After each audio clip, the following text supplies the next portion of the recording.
حقیقی بادشاہ بن کے جنت کو داخل ہوگا۔ سرکار علیہ الصلوۃ والتسلیم نے ارشاد فرمایا، میں اپنی اس بات کی تصدیق حدیث مبارکہ سے کراتا چلوں، ممکن ہے کوئی کہے یہاں تو ایسے جملے نہیں ہیں جو میں نے آیت تلاوت کی کہ جائے گا کون۔ اس کی تصدیق کے لیے سرکار علیہ السلام کا فرمان عالی شان جو سے ہمیں موجود ہے۔ سرکار مدینہ علیہ السلام نے فرمایا، جب اللہ تبارک و تعالیٰ نے جنت کو پیدا فرمایا، کس چیز کو پیدا فرمایا؟ جناب سیدنا جبریل امین کو حکم ہوا کہ جاؤ جنت کی سیر کر کے آؤ، جاؤ جنت کی۔ سرکار علیہ السلام فرماتے ہیں جبریل امین جنت کو گئے، جب سیر کر کے واپس آئے تو عرض کرتے ہیں مولا یہ ایسا حسین و جمیل مکان ہے، تیرے بندوں میں کوئی بھی ایسا نہیں ہوگا جو اس میں داخل نہ ہو۔ جب سنیں گے کہ وہ ایسا محل ہے، تیرے بندوں میں کوئی بھی ایسا جو اس جنت میں داخل ہے۔ اللہ تبارک و تعالیٰ نے جنت میں جانے کے لیے کیا کچھ درکار ہے؟ عقیدہ اور اعمال، عقیدہ اور اللہ جل شانہ نے وہ ساری باتیں جنت کے ارد گرد معلق فرما دی، اور جبریل کو فرمایا اب ذرا دیکھ کے آ۔ جبریل امین گئے، فرمایا کہ یہ اصول ہیں جو ان کو اپنائے گا وہ ادھر آئے گا۔ پہلے تو آپ نے مطلق جنت دیکھی اور کہہ دیا جو بھی سنے گا وہ اس کے اندر داخلے کے بغیر رہ سکے گا، اب داخلہ کیسے ہوگا دیکھ اس کو بھی۔ سرکار فرماتے جب جبریل دیکھ کے آئے نا، ظاہر ہے وہاں پر وہ شریعت کی پابندیاں، وہ ساری احکامات کی پابندیاں، جب سرکار فرماتے جبریل اب ملاحظہ کر کے آئے نا، اللہ کی جناب میں عرض کرتے ہیں مولا لگتا ہے بہت تھوڑے ہی نکل کے آئیں گے۔ غور کریں اس بات پر، جو شخص پہلے کہہ رہا ہے کہ کوئی تیرا بندہ ایسا نہیں ہوگا جو اس میں داخل نہ ہو، اور جب داخل ہونے کی شرائط اس کو ملاحظہ کرائی گئی، پڑھائی گئی، اس کے سامنے رکھی گئی، تو اب جبریل کیا جملے بول رہا ہے؟ مولا بہت کم ہی ہوں گے جو اس میں آ پہنچیں گے، جو تو نے شرائط رکھی ہیں اس کے آنے کے لیے، بہت کم ہی ہوں گے جو اس میں آ پہنچیں گے۔ یہ وہی قرآن کی آیت کی تفسیر ہو رہی ہے کہ اللہ نے ایمان والوں و عامل صالحات اور جنہوں نے زندگی شریعت کے مطابق عمل کر کے گزاری، ان کے لیے اللہ نے بہشت کا وعدہ کیا ہے، ان کے لیے بخشش اور اجر عظیم کا وعدہ کیا ہے۔ سرکار علیہ السلام نے فرمایا، یہ اسی حدیث کا حصہ ہے جو اگلے جملے ہیں، فرمایا جب اللہ نے دوزخ کو پیدا فرمایا، جبریل کو فرمایا جا اس کو دیکھ کے آ۔ دوزخ کی وادیاں، دوزخ کے کنویں، دوزخ کے مختلف قسم کے عذاب، سرکار فرماتے ہیں جب جبریل امین دیکھ کے آئے، اللہ کی جناب میں عرض کرتے ہیں مولا کوئی بھی ایسا نہیں ہوگا جو اس میں جائے گا۔ جب سنے گے نا وہاں یہ ہے، تیرے بندوں میں کوئی بھی ایسا کہ جو اس میں جائے۔ پھر سرکار علیہ السلام نے فرمایا دوزخ میں جانے والے اعمال اللہ نے دوزخ کے ارد گرد معلق کر دیے۔ فرمایا جبریل ذرا اب دیکھ کے آ، ذرا اب۔ یہ حدیث پوری زندگی ہر وقت یاد رکھنے کے قابل ہے، انتہائی عبرت، انتہائی نصیحت آموز حدیث ہے۔ سرکار فرماتے ہیں یہی جبریل جب پہلے گیا، اس وقت یہ نہیں لکھا تھا کہ کون کون کس کس عمل کی وجہ سے ادھر آئیں گے، بس صرف عذاب دیکھے تو کیا کہہ رہا تھا مولا جو بھی سنے گا تیری دوزخ کے بارے میں کبھی بھی اس میں داخل۔ سرکار فرماتے ہیں رب نے جن جن کاموں کی وجہ سے لوگوں نے جہنم میں جانا ہے، شراب پینا فرض کرتے ہیں ہم، کفر کرنا، شرک کرنا، بے نمازی، سود خور، زانی، چور، ڈاکو، میں فرض کر رہا ہوں، اللہ نے یہ ساری باتیں وہاں معلق کرا دی اور فرمایا جبریل اب ذرا دیکھ کے آ۔ سرکار فرماتے جب جبریل دیکھ کے آیا نا، آ کے پتہ ہے کیا عرض کرتا ہے؟ وہاں شہوات، نفس پرستی، نفس امارہ کی، اس کی خواہشات کو پورا کرنا، یہ سب کچھ سرکار نے فرمایا اللہ نے لٹکا دیا۔ انہی کاموں کی وجہ سے ہی لوگ دوزخ میں جائیں گے نا، وہاں سارے لٹکا دیے۔ جب جبریل دیکھ کے آتا عرض کرتا ہے مولا بہت کم ہی ایسے ہوں گے جو اس سے بچ سکیں گے. اس بات پہ غور کرو، غور. جنت میں کیا جملے تھے جب دیکھا نہیں تھا کہ شرائط کیا ہے آنے کے لیے، تو کہہ رہا تھا کہ سارے ہی آئیں گے، محل ایسا حسین ہے. اللہ نے فرمایا ایسے نہیں جبریل، پہلے شرائط بھی پڑھ کے آ. جنت میں جانے کے لیے کچھ شرائط بھی ہوں گی، ہماری شریعت ہوگی، اس کی پاسداری کرنی ہوگی. جب یہی جبریل پڑھ کے آتا ہے تو کیا عرض کرتا ہے یا اللہ بہت تھوڑے ہی ادھر آئیں گے جنت کو. جب دوزخ کو دیکھ کے آیا یا اللہ تیرا کوئی بندہ بھی اس میں جائے گا؟ اللہ نے فرمایا ایسے نہیں، اب ذرا پڑھ کے آ، اس میں جانے والوں کے کرتوت کیا کیا ہے، کیا کیا کرتوت کوئی کرے گا تو ادھر آئے گا. جب جبریل وہ پڑھ کے آتا ہے، سرکار فرماتے ہیں یہی جبریل عرض کر رہا تھا یا اللہ بہت کم ہی ہوں گے جو اس دوزخ سے بچ سکیں گے، بہت کم ہی ہوں گے جو اس دوزخ سے. معال کیا ہے حدیث مبارکہ کا کہ جنت کو وہی جائے گا جو اللہ اور اس کے رسول کا فرما بردار ہوگا، اور جہنم کو وہی جائے گا مسلمانوں میں سے جو اللہ اور اس کے رسول کا نہ. یہ باتیں جب جبریل پڑھتا ہے تو جبریل الٹ جملے بولتا ہے کہ ادھر تھوڑے آئیں گے، ادھر سے تھوڑے بچیں گے. اور اگر آپ معاشرے میں غور کریں تو جبریل کے جملے آپ کو آپ کی آنکھیں تصدیق کرتے ہوئے بتا دیں گی کتنی لوگ اللہ کی نافرمانیاں کرتے ہیں اور کتنا فیصد اللہ اور اس کے رسول کی شریعت پہ عمل کیا جا رہا ہے. رسول کائنات صلی اللہ علیہ وسلم نے یہ سیاق حدیث تھی جو میں نے آپ کو عرض کی ہے، کس قدر اپنی امت کو واضح لفظوں میں فرما دیا کہ جنت ایسا مکان ہے اگر کوئی شرط نہ ہو تو سارے جانے کو تیار. لیکن جب شرائط جبریل پڑھتا ہے تو جبریل ہی کہتا ہے مولا بہت تھوڑے اس طرف آئیں گے. فرمایا دوزخ اتنا گندا مکان ہے کہ کوئی جانے کو تیار. لیکن جب جبریل وہ نفسانی شہوات پرستیاں پڑھ کے آتا ہے کہ جو اپنے نفس کی یوں یوں مانے گا، یوں مانے گا، میری اور میرے رسول کی نافرمانی کرے گا، وہ اس طرف جائے گا، تو جبریل خود کہہ رہا ہوتا یا اللہ بہت تھوڑے ہی ہوں گے جو اس گھر سے بچ سکیں گے، بہت تھوڑے ہی ہوں گے جو اس گھر سے. اب غور تو کرو، آج اپنے آپ کو مسلمان کہلانے والا اپنے آپ سے پوچھ لے کہ تیرا کردار کتنا اسلام کے مطابق ہے. اپنے آپ سے پوچھے تیرے کردار، افعال، تیری سیرت کتنا اسلام کے مطابق ہے. یہ حدیث ہمیں یہی تو بتا رہی ہے. قرآن کی آیت وعد اللہ الذین آمنوا وعملوا الصالحات یہی تو بتا رہی ہے. والعصر ان الانسان لفی خسر. اے محبوب آپ کے زمانہ مقدس کی قسم ہے. والعصر، اے محبوب آپ کے زمانہ مقدس کی، ان الانسان لفی خسر، بے شک انسان گھاٹے میں، خسارے میں ہے. الانسان، سارے انسان گھاٹے میں ہیں. فرمایا الا الذین آمنوا وعملوا الصالحات، ہاں وہ گھاٹے میں نہیں جو ایمان لائے وعملوا الصالحات اور ہماری شریعت کے مطابق کیا کرے. وہ صالح عمل وہی ہوتے ہیں نا جو شریعت کے مطابق ہوں. اللہ فرمائے وعملوا الصالحات، یہ گھاٹے میں نہیں. بقایا سب کس میں ہے؟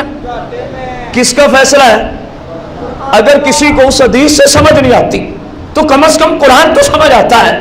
حدیث کو ضعیف کہہ کے جان چھڑائی جا سکتی ہے لیکن قرآن کو کوئی ضعیف کہہ سکتا؟ ان الانسان لفی خسر، جن سے انسانیت گھاٹے میں ہے. فرمایا ہاں الا الذین آمنوا وعملوا الصالحات، جو ایمان لے آئیں اور اچھے اعمال کریں وہ گھاٹے میں. یہی تو حدیث کہہ رہی ہے جو قرآن کہہ رہا ہے کہ گھاٹے سے بچنا ہے تو ایمان کے بعد شریعت کے مطابق عمل کرنا ضروری ہے. ایمان کے بعد شریعت پر عمل کرنا ضروری ہے. اگر گھاٹے میں جانا ہے تو پھر اپنی نفسانی خواہشات کے پیچھے پڑے رہے. اس چیز کو آپ، ہر شخص اپنی سیرت کو دوسرے بندے کے بنسبت بہتر جانتا ہے. ہر بندہ دیکھے کہ میں نفس امارہ کے پیچھے چل رہا ہوں. نفس امارہ کا کام ہے شریعت کے خلاف باتیں کہتا ہے، یہ کرو وہ کرو، یہ کرو وہ کرو، یا میں شریعت کے مطابق چل رہا ہوں.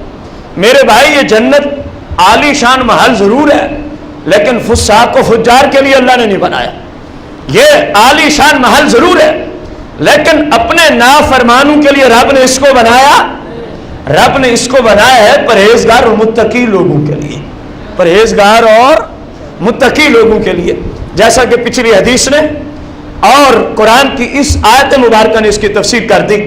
جنت کو جانا ہے تو پھر شریعت پہ عمل کرنا ہوگا، پھر شریعت پہ عمل۔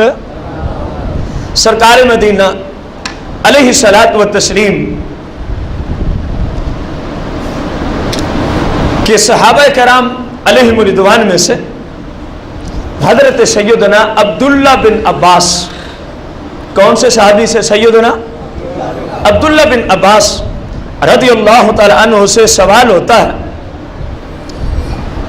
صحابہ نے پوچھا کہ جنت کی زمین کیسی ہے؟ جنت کی زمین آپ نے فرمایا خالص سفید چاندی کی ہے، گویا کہ وہ ایک آئینہ ہے۔ میں نے سیدنا عبداللہ بن عباس کہتے ہیں کہ اس کا نور کیسا ہے؟ یہ سوال ہوا عبداللہ بن عباس، صحابہ نے کیا سوال کیا کہ جنت کا نور کیسا ہے؟ آپ نے فرمایا کہ کوئی لمحہ اس میں ایسا نہیں، کوئی لمحہ اس میں جس وقت جس لمحے میں یہ معلوم نہ ہو کہ شاید سارا سورج یہی کھڑا ہے، شاید سارے سورج کی نورانیت اسی جگہ کھڑی ہے۔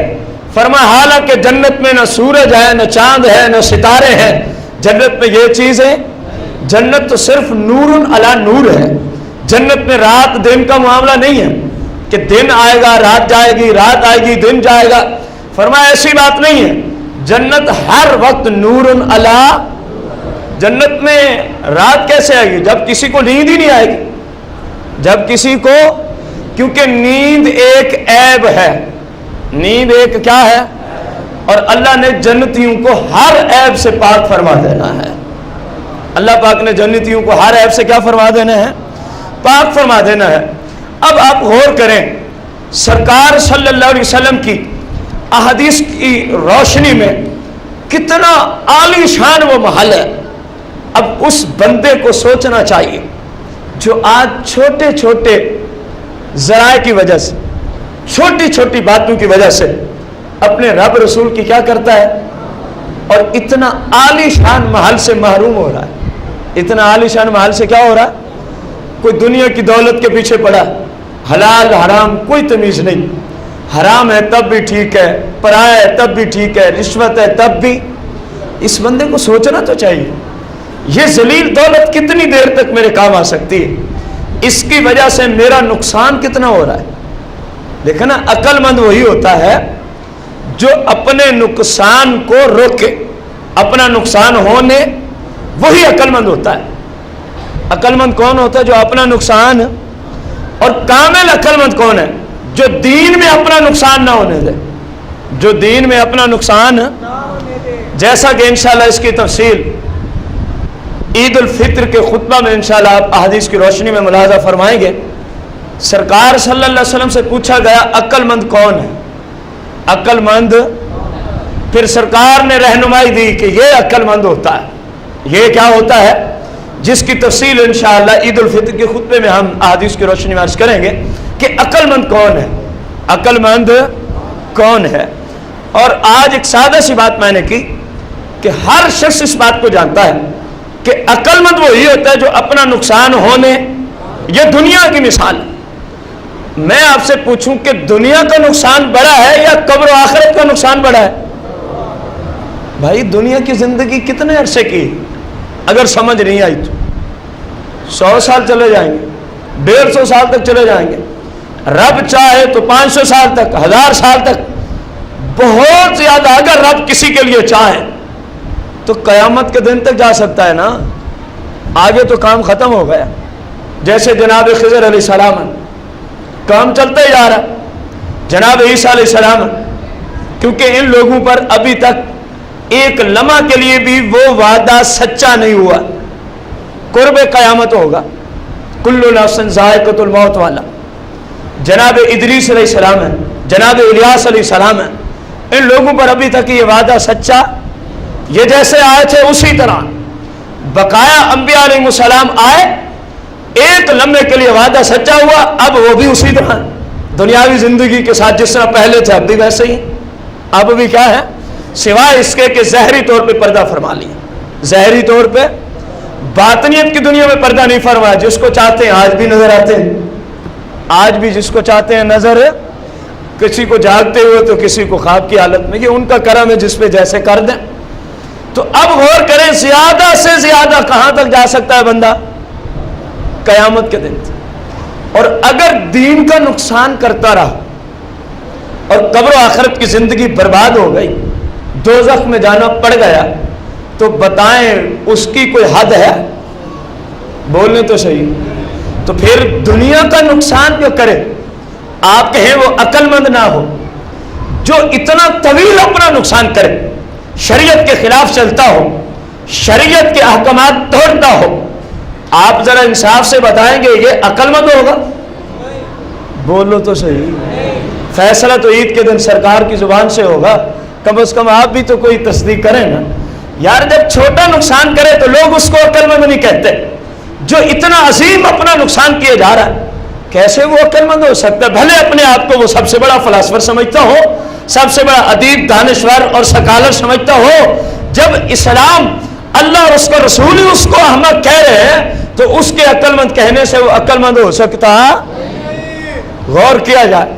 سرکار مدینہ علیہ الصلاۃ والتسلیم پر نازل ہونے والی مقدس کتاب قرآن مجید فرقان حمید میں اللہ تبارک و تعالی نے ارشاد فرمایا 23واں پارہ سورہ الزمر میں آیت نمبر 20 میں, لیکن الذین اتقوا ربهم لهم غرف من فوقها غرف مبنیہ تجری من تحتها الانہار. غور کرنا, لیکن جو اپنے رب سے ڈرے, لیکن الذین اتقوا, لیکن وہ جو اپنے رب سے, قرآن ہے قرآن, جو اپنے رب سے ڈرے, اللہ نے فرمایا لہم غرف, ان کے لیے بلا خانے ہیں. ان کے لیے کیا ہے؟ بلا خانے. من فوقہا غرف, اور کیسے؟ ایک دوسرے کے اوپر. من فوقہا غرف, بلا خانے ایک دوسرے کے اوپر. اور اللہ فرماتا ہے مبنیۃ تجری من تحتہا الانہار, ایسی حایت کے بنائے گئے کہ ان کے نیچے نہریں رواں دواں ہیں. ان کے نیچے کیا رواں دواں ہیں؟ سرکار سے پوچھا گیا یا رسول اللہ جنت کی نہروں کی ماہیت کیا ہے؟ دنیا میں نہر جو ہوتی ہے اس کی شکل و صورت آپ نے دیکھی ہے. زمین سے نیچے کیا کی جاتی ہے؟ کھدائی کی جاتی ہے. خاص قسم کا ایک گڑھا ہوتا ہے جس سے نہر کا کیا جاری ہوتا ہے؟ پانی جاری ہوتا ہے. صحابہ نے یہی پوچھا کیا جنت کی نہریں بھی ایسی ہیں؟ سرکار نے فرمایا نہیں صحابہ, جنت کی نہروں کے لیے گڑھے نہیں ہیں, ایسے ہی میدان پہ چلتی ہیں, لیکن اللہ کے حکم سے جیسے وہ چاہے ویسے ہی چلتی ہیں, ادھر ادھر نہیں جاتی. حالانکہ کوئی چیز روکنے کے لیے نہیں ہے.